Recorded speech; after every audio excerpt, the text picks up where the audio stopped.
Hello my dear cute friends, स्वागत है आप सबको मेरे एज इसके जुबान चैनल में। और मैं आ गई हूँ इस कहानी को आगे कंटिन्यू करने के लिए। तो कहानी शुरू ऐसे होती है कि रूम नंबर 709 के अंदर सन्नाटा था, पर वो सुकून वाला सन्नाटा नहीं था। फ्रेंड खिड़की के पास खड़ी थी, उसके हाथ अभी भी गुस्से से कांप रहे थे। उसके नक्स पर माइक का खून लगा था। बेकी टेबल पर बैठी फ्रीन को देख रही थी। उसने देखा कि फ्रीन की आंखों में वो शिकारी वाली चमक अब खत्म हो चुकी थी और उसकी जगह एक अजीब सा डर था, खुद से डर। फ्रीन धीमी और टूटी हुई आवाज में कहती है, तुम्हें मुझसे दूर चले जाना चाहिए बेकी। बेकी हैरान रह गई। वो धीरे से उठी और फ्रीन के पास गई। क्यों कह रही हो ऐसा? फ्रीन ने कहा, देखो मुझे, मैं एक जानवर जैसा हूँ। मैंने आज उस लड़के को मार ही लगभग डाला होता। मेरी नफरत में सिर्फ तबाही है। मैं तुम्हें प्रोटेक्ट करने के नाम पर तुम्हें डरा रही हूँ। मैं तुम्हारे लायक नहीं हूँ। मुझे पहली बार आज ऐसा लग रहा है।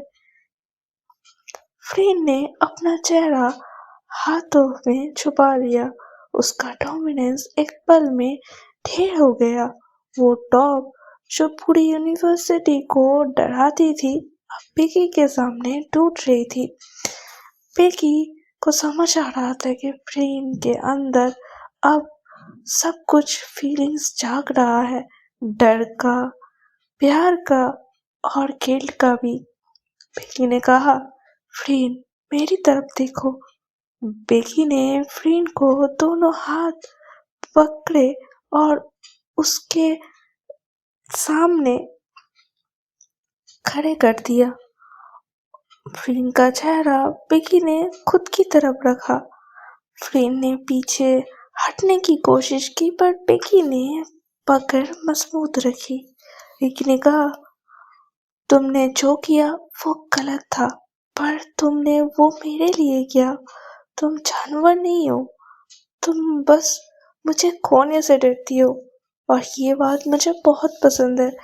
और तुम्हारा ये डर मुझे बताता है कि तुम मुझे कितना प्यार करती हो। फिर ने कहा, प्यार? मैंने तुम्हें निशान दिए, जो निशान तुम्हें दर्द देता है। मैंने तुम्हें डराया है। ये प्यार कैसे हो सकता है? मुझे पता है मैं एक आम इंसान की तरह प्यार नहीं कर पाता।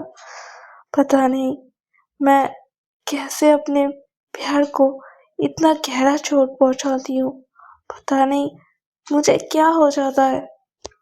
बेकी ने मुस्कुराकर फ्रीन के नक्स पर लगे खून को अपने दुपट्टे से साफ किया। उसने फ्रीन की आंखों में देखा, जिसमें अब आंसू तैर रहे थे।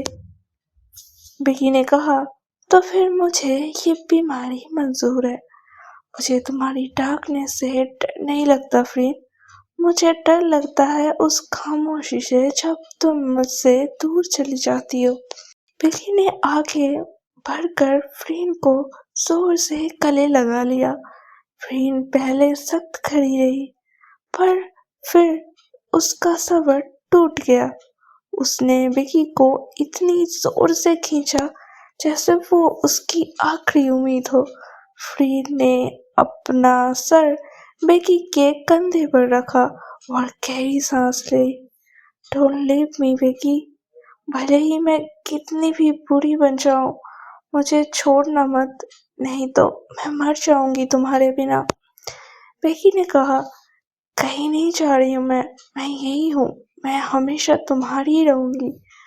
बेकी ने फ्रीन के चेहरे को थामा और उसके होठ पर एक बहुत सी नरम इमोशनल किस किया। ये किस कल रात जैसा वर्ल्ड नहीं था, इसमें सुकून था। फ्रीन ने बेकी के कमर पर हाथ रखा और उसे थोड़ा और अपने करीब कर लिया। दोनों वही फ्लोर पे बैठ गए अंधेरे में एक दूसरे को थामे हुए। फ्रीन का गिल्ट अब धीरे धीरे विकी के मासूमियत और उसके टच से पिघल रहा था। फ्रीन ने कहा, आज रात मेरे साथ सो जाओ, मुझसे दूर मत जाना, एक पल के लिए भी नहीं। विकी ने कहा, हमेशा साथ ही हूँ तुम्हारा फ्रीन। रात भर बेकी की बाहों में सोने के बाद फ्रीन की नींद पहली बार बिना किसी नाइटमेयर के खुली। उसने देखा बेकी को अभी भी गहरी नींद में थी। उसका मासूम चेहरा फ्रीन की बाहों में सेफ था। फ्रीन ने बेकी के माथे पर एक नरम सा किस किया। उसके अंदर वो शिकारी आज शांत था। बेकी के प्यार ने उसके गुस्से की आग को ठंडा कर दिया था। फ्रीन धीरे से उठी और किचन की तरफ गई। फ्रीन, जो हमेशा तलवार और चाकू से खेलती थी, आज एक फ्राइंग पैन पकड़े खड़ी थी। उसके ठीक एक ऊपर अंडा तोड़ने की कोशिश की, पर वो बेकी के लिए कुछ करना चाहती थी। आज बेकी की आंख खुली तो उसे किचन से कुछ चलने की और बर्तनों की गिरने की आवाज आई। वो डर कर तुरंत भागी। फ्रीन, क्या हुआ? कोई आया है क्या? बेकी किचन के दरवाजे पर रुक गई। नजारा देखकर उसकी हंसी छूट गई। फ्रीन सरोजा, जिसने कल एक लड़के का हाथ तोड़ दिया था और उसके पेट में जोर से मारा था कि उसके मुंह से खून निकल रहा था, वो आज अप्रोन पहन के बिखरे बाल के साथ एक जले हुए टोस्ट को घूर रही थी। उसके चेहरे पर आटा लगे हुए थे। फ्रीन थोड़ा शर्मा कर कहा, हंसो मत, मैं बस तुम्हारे लिए कुछ बनाने की कोशिश कर रही थी, पर ये टोस्ट मेरी बात नहीं सुन रहा। बेकी धीरे से पीछे से आई और फ्रीन की कमर में हाथ डालकर उसे चिपक गई।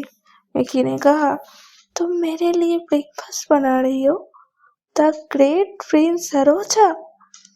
फ्रीन पलटकर बेकी को अपनी बाहों में लेते हुए, कल रात तुमने जो कहा उसने मुझे सोचने पर मजबूर कर दिया।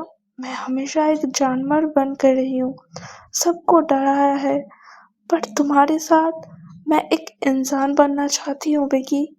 वो इंसान जो तुम्हारा ख्याल रख सके। मैं तुम्हारे लिए परफेक्ट बनना चाहती हूँ। फ्रीन ने अपने गंदे हाथों से ही बेकी की नाक पर एक डॉट लगाया। उसका चेहरा अब वो कोल्ड मास्क नहीं था, बल्कि उसमें एक नरम मुस्कुराहट थी। बेकी ने कहा, तुम मेरे लिए पहले ही परफेक्ट हो फ्रीन, चाहे तुम ब्रेकफास्ट जला दो या पूरा किचन जला दो। फ्रीन ने बेकी को काउंटर पर बिठाया और उसके होठ पर एक हल्का सा मक्खन जैसा किस किया।